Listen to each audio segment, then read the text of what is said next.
Most buildings are just buildings, right? Stone, steel, glass. But every now and then, a building comes along that is so much more. It becomes an icon, a symbol so powerful it can literally change a city's destiny. And that is exactly the story of the Guggenheim Museum in Bilbao, Spain. So just how powerful are we talking? Well, get this. Almost right after it was built, the museum's shape became so much a part of the local identity that it started popping up everywhere, even as the logo for political campaigns. This wasn't just an art gallery anymore. It was the new face of the entire region. And that's the big question we're tackling here, right? How on earth does a piece of architecture become a global phenomenon? What's the real story behind this one building that changed literally everything for the city of Bilbao? To really get the miracle of this museum, you first have to understand the disaster that came before it. Before all the shimmering titanium, Bilbao was in a really, really bad place. See, for decades, Bilbao was an industrial giant. Think shipbuilding, steel, the whole works. But by the 1980s, that engine had completely sputtered out. The city was just adrift, struggling to figure out what to do in a world that didn't need its old industries anymore.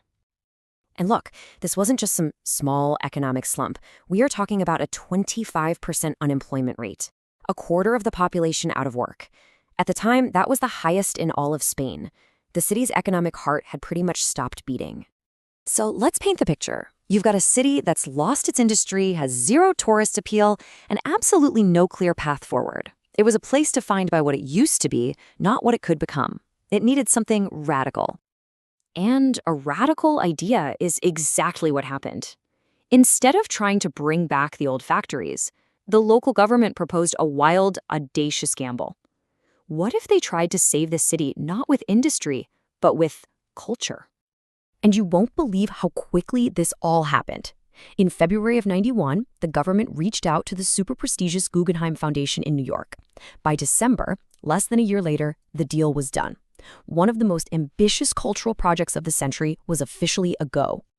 You can see how this was just a perfect match, right? The Basque authorities had the land, the money, and the political desire, but they didn't have a world-class art collection or know how to run a major museum.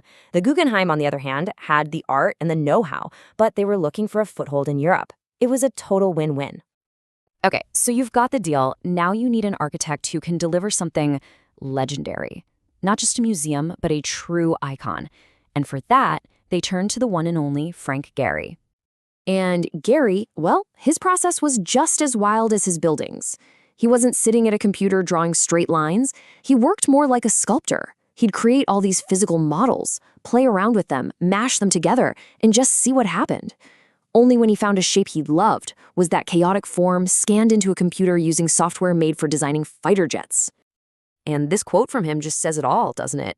For Gehry, this incredibly artistic, hands-on process was just how you do it. He was basically inventing a whole new way of doing architecture and didn't even realize how revolutionary it was. And the result? Wow. It was a building that looked like it had landed from another planet. No straight lines, no simple boxes, just these incredible flowing curves, all wrapped in 33,000 paper-thin titanium panels that shimmered and changed color with the light. Some people saw a ship, a nod to Bilbao's past. Others saw a flower, a symbol of its rebirth. Okay, so the stage is set. The city has made this massive bet. The incredible building is finished, but the big question remained, would anybody actually show up? The answer was a massive, city-altering yes. And it would change urban planning forever. In its very first year, the Guggenheim Bilbao got 1.36 million visitors. Let me put that into perspective for you. Their most optimistic projection was maybe 400,000. So yeah, they beat their wildest dreams by more than 3 times. It was just an insane success. And all those people, yeah, they brought a lot of money with them. In that first year alone, the museum pumped over $198 million in tourism revenue back into the region. The cultural gamble didn't just pay off. It was like hitting the world's biggest jackpot. And what's really fascinating is who was visiting. It wasn't just art critics flying in from New York. A huge chunk, 41%, were locals. The museum had become a massive source of pride. But at the same time, it drew people from all over Spain and the world, putting Bilbao on the map in a way it had never been before. I mean, the success was so off the charts, so unique to this one project, that it actually created a whole new term in urban planning, the Bilbao effect. It became the playbook for struggling cities everywhere. The idea that one single, bold piece of architecture could kickstart a city's entire comeback. But here's the thing. It wasn't just about the money. The museum's impact went so much deeper. It fundamentally changed the city's soul. It gave Bilbao a new heart. And I think this quote just nails it. Just like the great cathedrals in the Middle Ages were the center of city life, the Guggenheim became the new anchor for all of Bilbao. It wasn't just a building in the city. It became the absolute heart of the city. So what's the big takeaway here?